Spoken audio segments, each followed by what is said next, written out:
Vous allez voir comment un huissier a finalement abusé de son pouvoir pour prendre beaucoup plus d'argent qu'il n'aurait dû prendre lors de différentes saisies. Et ça va même très très loin. C'est une enquête tout à fait époustouflante que nous allons vous présenter maintenant. J'accueille sur ce plateau Brigitte, Joël et Madame Petit. Comment ne pas faire confiance à un homme de loi, huissier de justice de surcroît? C'est ce qu'ont fait pour leur plus grand malheur ces trois personnes. Cet huissier nous a mis la tête sous l'eau et on ne pouvait jamais s'en sortir. De toute façon, on était rendu à un point que c'était lamentable, quoi. Le plus scandaleux, c'est que je me réveillais tous les matins pour demander de l'argent à un escroc. Mais elles ne seraient pas les seules victimes de cet homme. Peut-être que vous-même en faites partie. Allô? Allô? Oui. Je suis désolée, je suis obligée de raccrocher, monsieur Courbet. Pourquoi?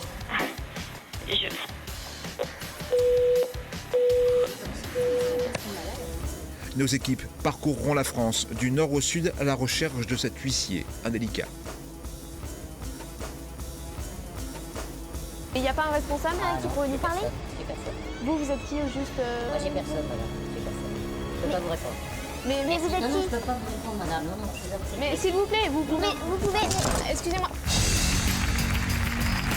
Bonsoir Brigitte. Bonsoir Joël. Bonsoir Madame. Soyez les bienvenus tous les trois sur le plateau de Sans aucun doute. Nous allons essayer de vous aider. Qu'attendez-vous de cette émission, Madame? Mais disons qu'on attend de cette émission que d'abord cet huissier, puisqu'il a déjà été condamné à 2 reprises, il ne nous a jamais donné les 20 000 € à quoi il a été condamné, mais ce qu'on n'avait pas prévu, c'est qu'on a eu affaire à un escroc. Alors voilà, ce monsieur, cet huissier, donc s'est permis de prendre beaucoup plus qu'il n'y avait. Il a été condamné en justice, il faut quand même dire les choses comme elles sont. Il a été condamné, Maître Olivier, vous me le confirmez, à quelque chose comme près de 20 000 € à payer à ces gens-là. Tout à fait, il a été condamné pénalement pour détournement et sur le plan civil à 20 000 €. Alors, vous n'êtes pas les seuls à être victimes, visiblement, des agissements de ce monsieur, puisque vous, madame, c'est des sommes moins importantes, mais c'est pour une voiture que vous aviez du mal à payer. Voilà. Il a agi, effectivement, tout à fait normalement en tant que La laissier, même chose. mais l'aissier de prendre plus? Ah oui, parce que du principal, on est passé à 3 fois plus. Et puis, mais bon, quand on est la tête sous l'eau, on fait pas attention. Et moi, on se rendait pas compte. On donnait. Un jour de retard, il sonnait à la porte. Ouais. Et vas-y. Très, très grave, hein. Ah oui, c'est même pas un escroc. Hein. C'est un bandit cagoulé, parce que moi, je ne l'ai jamais vu. C'est la secrétaire qui venait. Et son arme fatale, c'est son stylo. Hein. Ouais. Faut être logique. Hein. Comment on vit ça au quotidien? On dort par médicaments. Vous avez été obligé de Ah oui. vous droguer pour pouvoir... C'était l'enfer à ce point-là. Ah bah oui, oui, oui.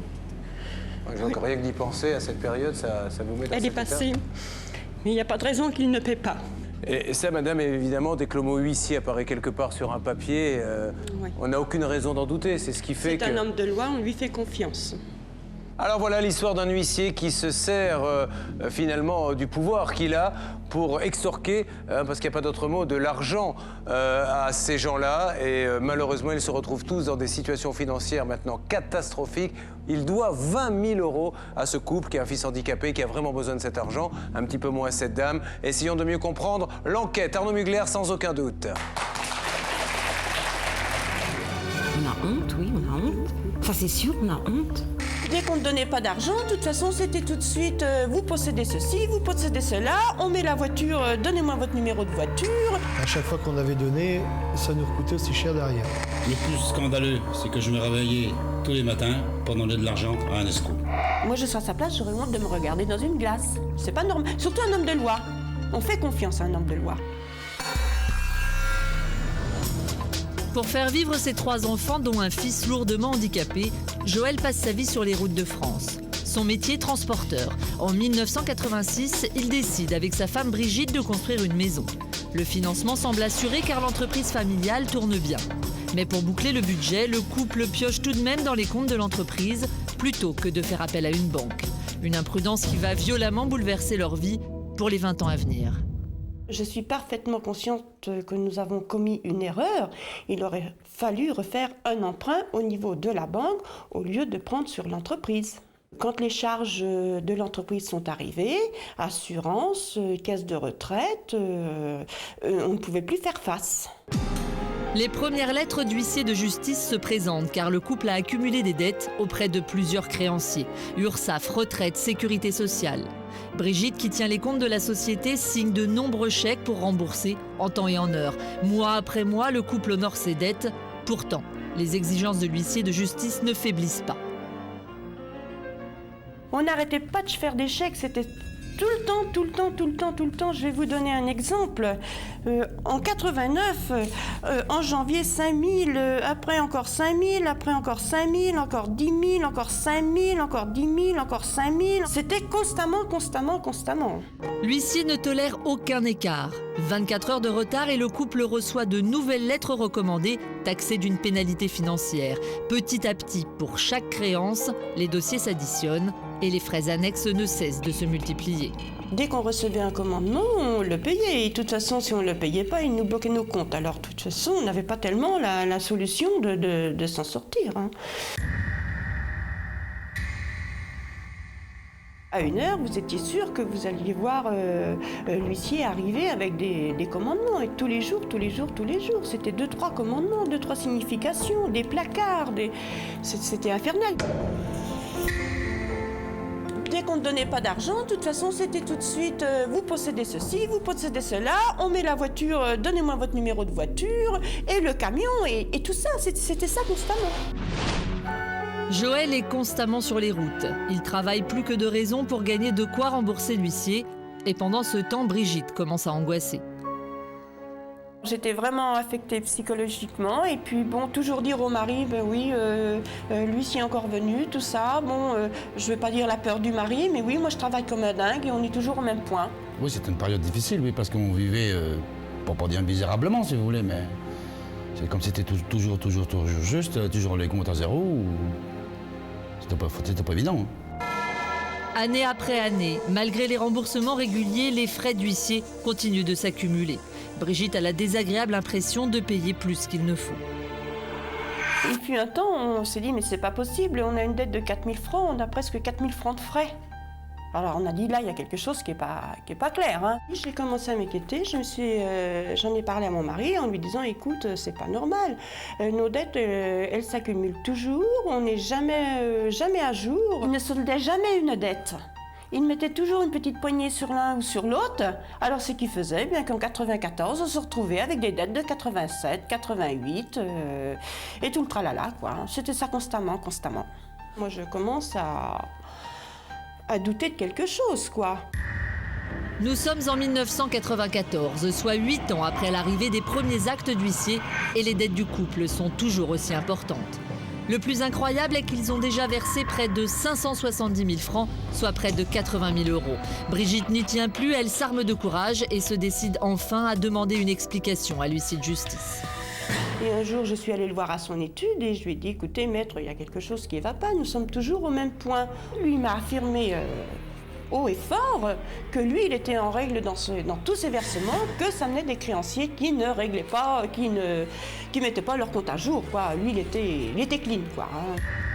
Brigitte n'est pas convaincue par les arguments de l'huissier de justice. Elle s'adresse alors directement à ses créanciers. La réponse que lui fournit la caisse de retraite est absolument incroyable. Depuis 3 ans, l'huissier n'aurait effectué aucun versement et la dette du couple serait toujours de 117 000 francs, soit près de 18 000 €. Le couple n'hésite plus. Persuadé d'être victime d'une escroquerie, il saisit le tribunal. Un expert comptable est alors nommé, les dossiers de l'huissier de justice sont mis à jour et les premières révélations tombent. Ce qui est scandaleux dans le comportement de l'huissier, c'est qu'il nous comptait des frais inutiles et des actes inutiles.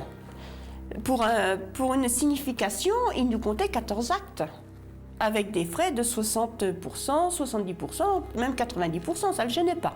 Cet huissier nous a mis la tête sous l'eau et on ne pouvait jamais s'en sortir. De toute façon, on était rendu à un point que c'était lamentable, quoi. Le plus scandaleux, c'est que je me réveillais tous les matins pour demander de l'argent à un escroc. En 2005, le jugement du tribunal de grande instance tombe. L'huissier de justice est reconnu coupable d'avoir agi de manière frauduleuse et d'avoir détourné plus de 17 000 € au détriment de Brigitte et Joël. La condamnation est exemplaire. L'huissier est déclaré entièrement coupable du préjudice subi par le couple. Condamné à 15 mois d'emprisonnement avec sursis, interdit d'exercer sa profession pendant 5 ans. Il doit aussi verser au couple des dommages et intérêts se montant à 20 000 €, une somme qu'il n'a jamais versée. Moi, je serais à sa place, j'aurais honte de me regarder dans une glace. Parce qu'il sait qu'on n'est encore pas sorti de cette affaire. C'est pas normal. Surtout un homme de loi. On fait confiance à un homme de loi. Dans la région, l'histoire fait grand bruit et la presse régionale s'empare de l'affaire. Peu à peu, Brigitte et Joël ont la certitude de ne pas être les seules victimes de cet huissier. On parle de près d'une vingtaine de dossiers litigieux.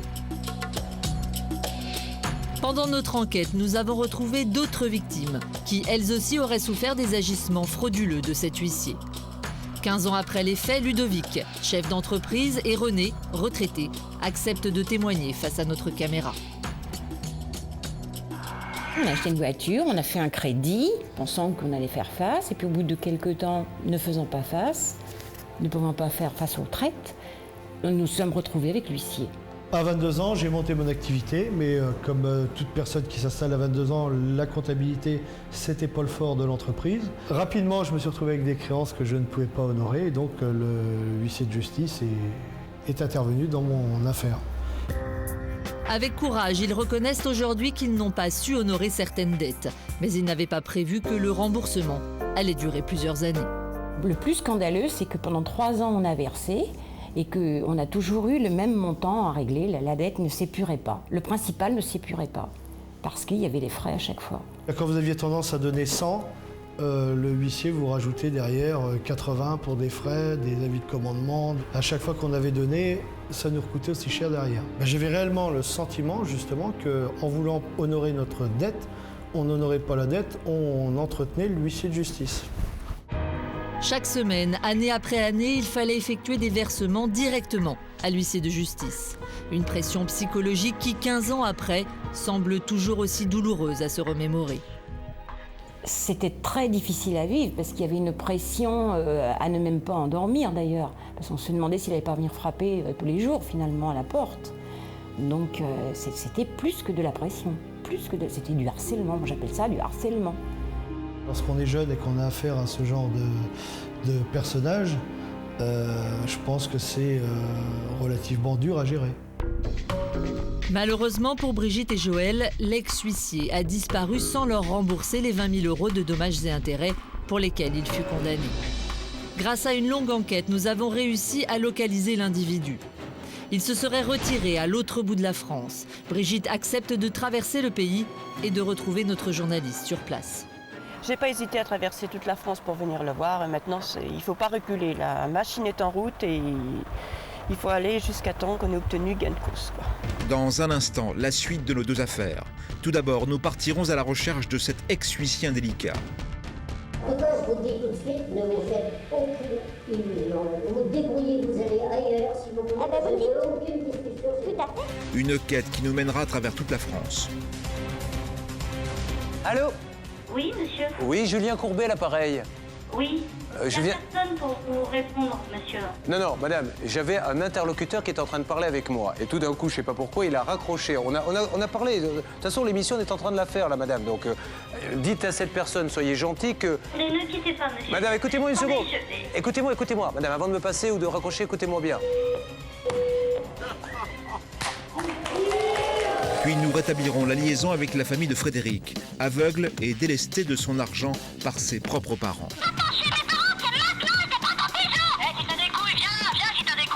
Allô? 2 enquêtes en parallèle que vous allez découvrir tout de suite dans Sans aucun doute.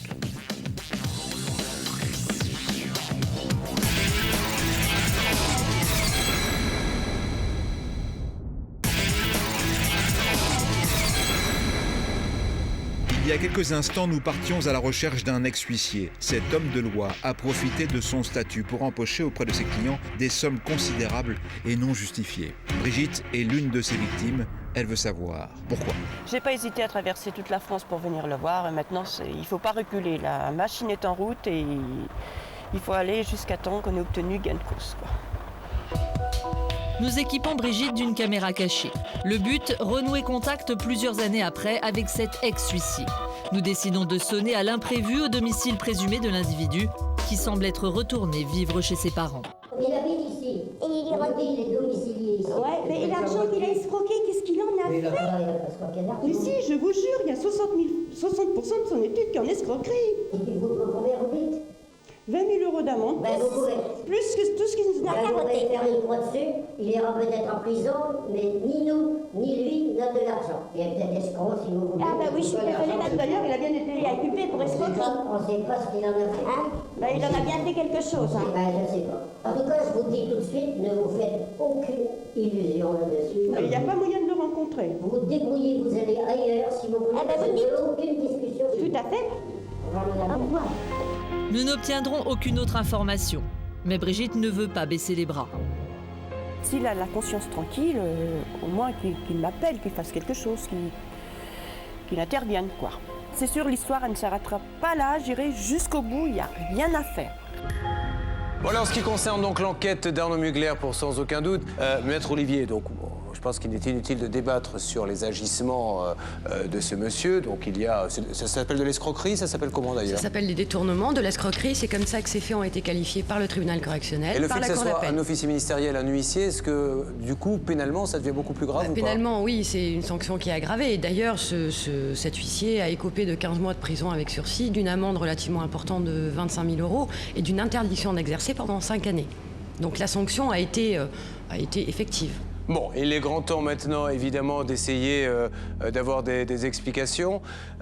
Vous avez envie de lui parler, vous, madame, au-delà de l'argent, vous avez envie qu'il vous explique? Il y a des choses voilà, qui vous travaillent, sur lesquelles vous aimeriez avoir des explications?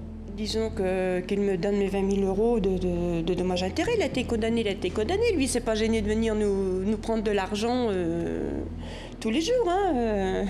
Bien sûr. On va donner la parole, si vous voulez bien, à Arnaud Mugler, notre journaliste, qui est en duplex avec nous. Arnaud, m'entendez-vous? Je vous entends très bien, Julien. Est-ce que l'on a une petite idée de ce qu'a pu faire cet huissier de l'argent? Menait-il grand train ou on ne sait pas? Écoutez, cet huissier a complètement disparu de la circulation. Il est retourné habiter en famille à l'autre bout de la France et toutes les victimes ont complètement perdu sa trace à partir de cette époque. Maître Michel. Oui, parce qu'il y a 3 victimes en réalité chaque fois. Il y a le débiteur qui paye pour rien, ça va dans la poche de l'huissier. Il y a le créancier, celui à qui on doit l'argent. On envoie toutes les semaines sur notre plateau qui n'arrive pas à se faire payer, mais qui ne reçoivent pas l'argent parce qu'à la place de l'argent pour eux, ça va dans la poche de l'huissier. Et puis il y a celui qui lui achète l'étude. Pourquoi? Une étude d'huissier, ça s'achète proportionnellement au chiffre d'affaires. C'est de 1 an à 2 ans de chiffre d'affaires. Donc on imagine bien les 3 victimes et tout ce que celui-là a permis d'empocher. Alors, en ce qui concerne la responsabilité que pourrait avoir la Chambre des huissiers, on a quand même une question à poser très importante. Si d'ailleurs ils nous regardent, ils sont les bienvenus pour y répondre. On a donc des gens qui se sont fait avoir. L'huissier leur doit de l'argent, ça a été jugé, n'y revenons pas. Par contre, il y a une deuxième personne qui s'est fait avoir, vous venez de nous le dire, Maître Michel, c'est l'acheteur, celui qui a acheté l'étude, puisque le prix a été gonflé grâce à de la malhonnêteté. Donc l'acheteur, très logiquement, Maître Olivier, a dit « Moi, je me suis fait avoir, je veux qu'on diminue le prix de vente de cette étude et qu'on enlève toutes ces arnaques que je n'ai pas à supporter. » Et là, qu'est-ce qui s'est passé? La réaction de la Chambre des huissiers est très surprenante puisqu'elle va elle-même rembourser la différence de prix à l'acquéreur de l'étude, mais en revanche, elle se fiche complètement de l'escroquerie dont ont été victimes nos amis puisqu'ils ne répondent absolument pas à leurs demandes. C'est-à-dire que les victimes, elles, on ne veut pas s'en occuper. Par contre, peut-être parce qu'on n'a pas trop envie de faire de bruit, on dit à l'huissier acheteur, ne vous inquiétez pas, le surplus que vous avez payé suite à ces arnaques, nous, on le prend en compte. Ça mériterait que l'on prenne aussi dans ces cas-là en compte, me semble-t-il, ceux qui se sont fait avoir. En effet, les victimes de cet huissier mal intentionné n'ont toujours pas été remboursées. De quel droit cet homme de loi peut-il se dédouaner des décisions de justice? Notre journaliste se rend auprès de lui pour le lui demander. Je viens de sonner.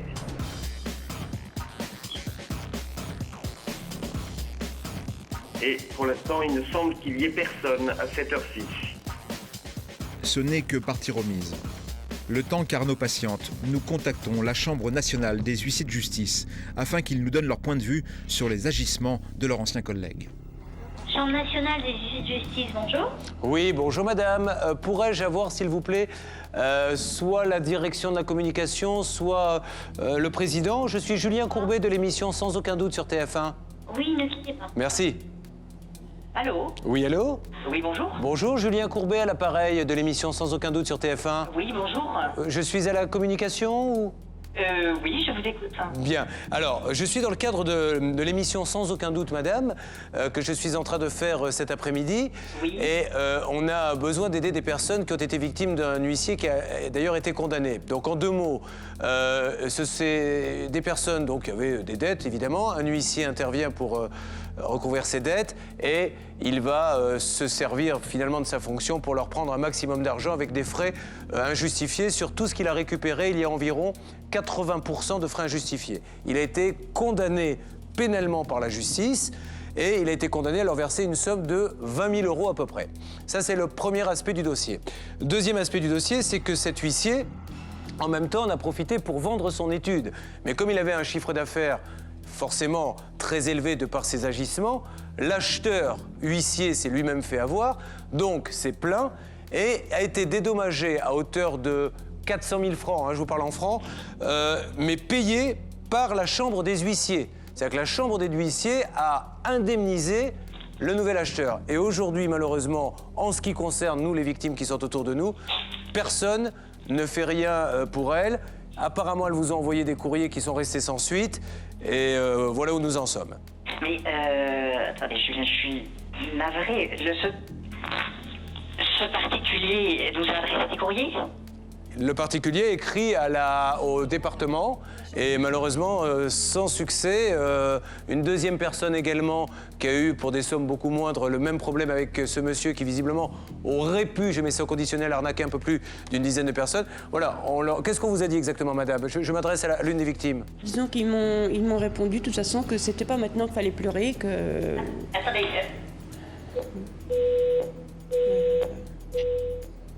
Donc nous allons rappeler, il y a eu un petit problème technique.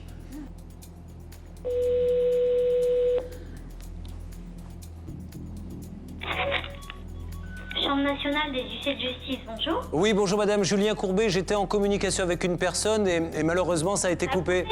Attendez, ne quittez pas, on m'appelle sur l'autre poste. Allô? Allô?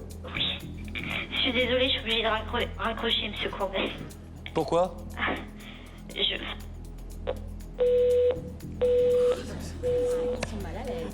Alors là, mesdames et messieurs, je suis heureux que vous ayez pu assister à ça. Nous étions en train d'appeler la Chambre nationale des huissiers. On nous passe quelqu'un. Ce quelqu'un, visiblement, ne sachant plus quoi dire, a donc raccroché, nous a raccroché au nez en disant pardon. Nous rappelons, pendant ce temps-là, cette personne était en train de lui parler. Vous avez tout entendu là et a dû lui dire, quoi qu'il arrive, tu ne réponds plus. Et l'assistante qui nous répond, nous sommes obligés de raccrocher. Alors là, j'avoue que ça mérite presque des applaudissements, mesdames et messieurs. Franchement.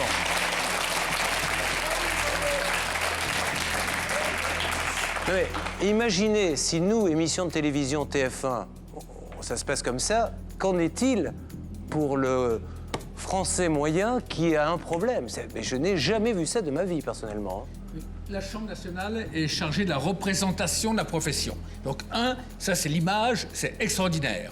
Mais deuxièmement, les officiers ministériels en général pleurent, si j'ose dire, se plaignent quand les particuliers s'adressent au procureur de la République dans chaque département en disant « Ah, mais dérangez pas le procureur, adressez-vous à la Chambre ». Eh bien, voilà le résultat. Si ces gens-là, à la place d'avoir saisi, la Chambre départementale avait saisi le procureur, le problème serait réglé depuis longtemps. Et moi, je regrette que la profession ne soit pas capable de faire son ménage elle-même.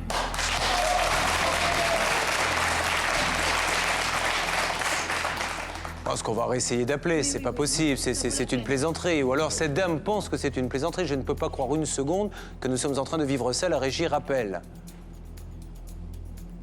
Allô? Oui, monsieur? Oui, Julien Courbet à l'appareil. Oui. Je viens... personne pour vous répondre, monsieur. Non, madame, j'avais un interlocuteur qui était en train de parler avec moi. Et tout d'un coup, je sais pas pourquoi, il a raccroché. On a parlé. De toute façon, l'émission, on est en train de la faire, là, madame. Donc, dites à cette personne, soyez gentil que... Ne quittez pas, monsieur. Madame, écoutez-moi une seconde. Écoutez-moi. Madame, avant de me passer ou de raccrocher, écoutez-moi bien.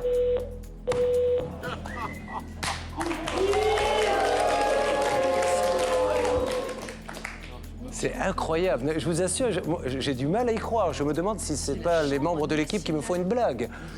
Vous vous rendez compte, on est à la Chambre nationale des huissiers de justice. Et pourtant, ce n'est pas une mauvaise blague. Elle serait d'ailleurs de bien mauvais goût. Ne pouvant croire à une telle aberration de la part de cette institution, nous envoyons une de nos équipes vérifier sur place. Vous êtes de la chambre des notaires? Des huissiers? C'est la chambre notaire, mais C'est l'émission sans aucun doute en fait. Pardon? C'est l'émission sans aucun doute. On a eu quelqu'un au téléphone tout à l'heure. ici. Pardon? On ne connaît pas le nom de la personne qu'on a eu au téléphone, mais on souhaiterait parler à quelqu'un en fait. Vous savez, là, c'est personne. Mais C'est la fermeture du personnel, etc. il n'y a pas un responsable qui pourrait nous parler? J'ai personne. Vous êtes qui au juste? Moi, j'ai personne, madame. J'ai personne. Je peux pas vous répondre. Mais vous êtes Non, qui? je peux pas vous répondre, madame. Non, non, Mais s'il vous plaît, vous pouvez. Mais, excusez-moi. Nous n'en saurons pas plus, malheureusement. Ceci dit, nous nous sommes présentés à l'heure de la fermeture. Il y a peut-être un homme qui peut débloquer cette situation inextricable. C'est le directeur des professions judiciaires au ministère de la Justice. Allô? Allô, monsieur Qatar? Oui, bonjour monsieur. Bonjour monsieur, Julien Courbet à l'appareil. Tout à fait. Merci beaucoup de nous accorder quelques secondes. Donc nous sommes sur le plateau de l'émission sans aucun doute. Vous avez eu un de mes collaborateurs, puis notre avocat, Maître Michel, qui vous a certainement expliqué la petite mésaventure qui nous arrive. Oui. Peu importe ce qui s'est passé avec la chambre des notaires, nous ce qu'on veut c'est surtout aider cette dame. Des huissiers, pardon. Oui.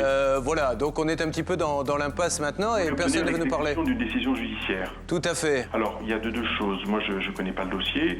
La seule chose que je peux vous dire, c'est qu'en principe, les huissiers de justice ont une caisse de garantie, mais je ne connais pas l'étendue de la garantie. Donc, soit la garantie couvre les infractions pénales, et à ce moment-là, moi, je vais voir avec la Chambre nationale dans quelle mesure on peut réparer le dommage, ou si nous sommes dans les cas d'exclusion de la garantie, à ce moment-là, il faut faire exécuter le jugement de condamnation par les voies ordinaires, et dans ce cas-là, il faudra demander à un autre huissier de faire exécuter. Alors, ce que vous allez faire, vous allez m'adresser le dossier. D'accord. Puis, je vais m'en occuper personnellement. Bon, écoutez, en tout cas, merci beaucoup, monsieur. Je vous fais passer le dossier et merci d'avoir réagi aussi vite, en tout cas. Je vous en prie, je vous en prie. Bonne journée. Voilà, merci. Au revoir, monsieur. Au revoir. Donc, ce monsieur est à la direction des professions judiciaires, donc...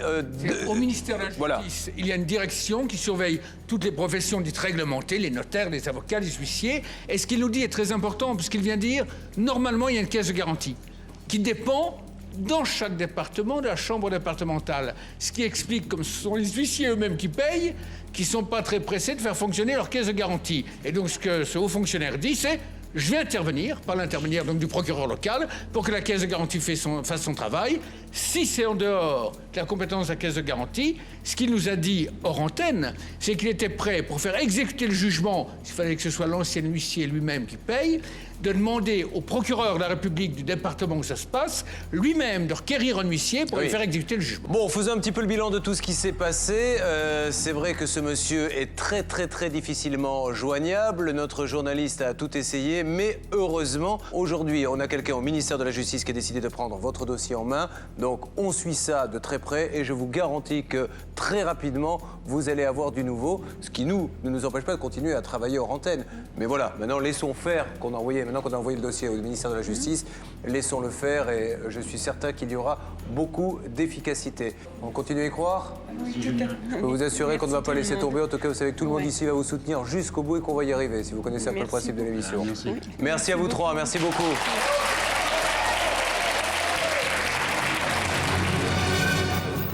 Quelques jours plus tard, notre journaliste repart sur le terrain. Son objectif, réussir à entrer en contact avec l'ex-huissier.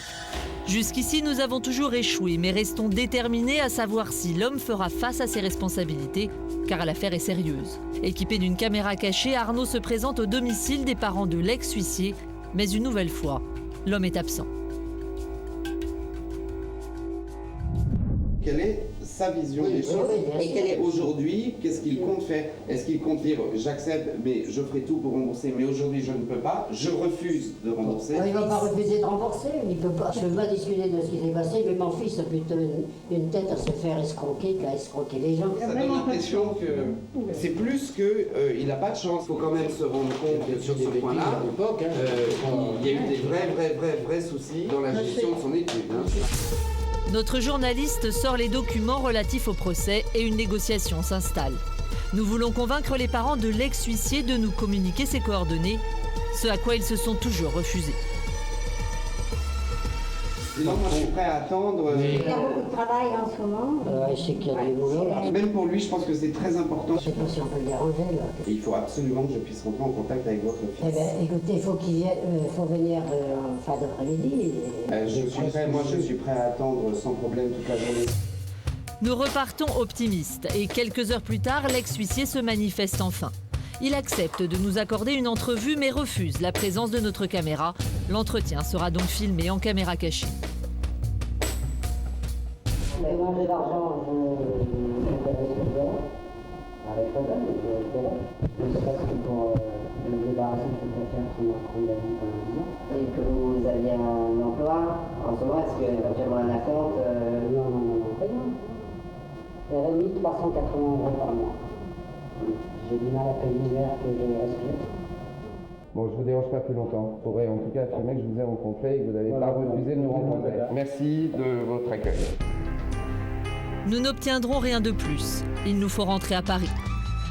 Voici plusieurs jours que le dossier a été transmis au ministère de la Justice. Nous rappelons notre interlocuteur, le directeur des affaires judiciaires, en espérant qu'il nous apportera une bonne nouvelle pour Brigitte et Joël. Vous avez pu avancer sur le dossier? Saisi la Chambre nationale, le président de la Chambre nationale des huissiers de justice, il allait saisir la caisse de garantie. En tout cas, les sommes détournées, celles qui sont imputables à faute à l'huissier de justice et qui sont couvertes, ces sommes-là, eh bien, monsieur et madame Sémons en trouveront indemnisation. Écoutez, c'est une très très bonne nouvelle. Je vous remercie beaucoup. Immédiatement, notre journaliste prend contact avec Brigitte. Nous sommes impatients de connaître sa réaction à cette merveilleuse nouvelle. Je vous appelle pour vous donner une très très bonne nouvelle. Je viens de raccrocher avec le ministère. Oui. La Chambre des huissiers va vous rembourser. Vous allez toucher vos 20 000 €. Oh là là, quand j'ai annoncé à mon mari. Vous êtes contente? Je suis très contente, vous êtes formidable. Hein. On remercie Julien Courbet, puis vous, Arnaud, puis tout le monde. Vous êtes une équipe formidable. On reste en contact jusqu'au moment où vous touchez votre chèque. Nous restons en contact. D'accord Arnaud, merci à tout le monde. Hein. C'est avec plaisir. Au revoir Brigitte. Bonsoir Arnaud. Merci. C'est donc une excellente nouvelle pour Brigitte, Joël et Madame Petit. Leur affaire est en bonne voie de résolution.